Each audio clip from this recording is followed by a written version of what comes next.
আসসালামু আলাইকুম বন্ধুরা, welcome back to my channel. আমি নূর আবার একটা নতুন ভিডিও নিয়ে আপনাদের মাঝে চলে আসলাম। যে বাজার যেখান থেকে আমার ভিডিও দেখছেন তাদেরকে আন্তরিক ভালোবাসা ও শুভেচ্ছা।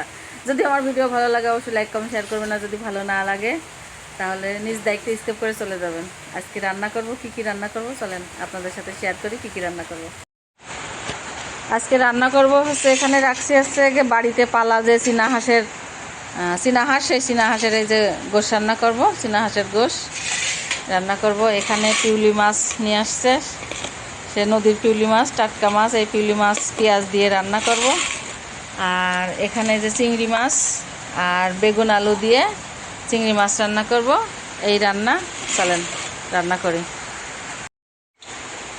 আমি যে তেল গরম করে নিয়েছি, পেঁয়াজ দিয়ে দিলাম। বাইরে প্রচুর বৃষ্টি হচ্ছে, বাইরে রান্না করার মতো পরিবেশ নাই, তাই আর কি করা, গ্যাসের চুলায় শুরু করে দিলাম।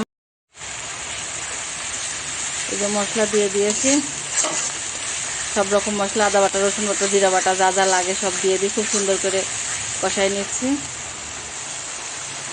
এই যে আমার মশলা কষানো হয়ে গেছে, এরকম তেল উঠে আসলে মশলা কষানো হয়ে যাবে। এর ভিতরে মাংসগুলো এবার ঢেলে দিলাম।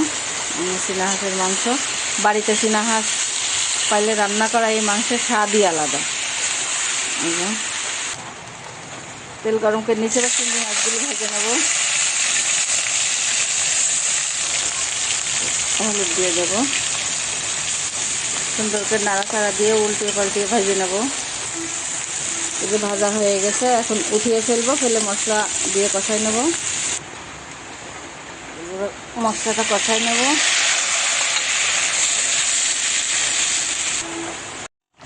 এই যে আমার চিংড়ি মাছ আর বেগুন আলুর তরকারিটা প্রায় হয়ে গেছে, এখন নামিয়ে নেব।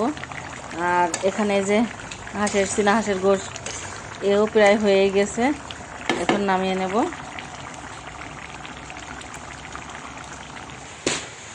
এবারে মাছটা মাখিয়ে নেব, নিয়ে ছোলার পুর দিয়ে দেবো মাখাই চাখায়ে।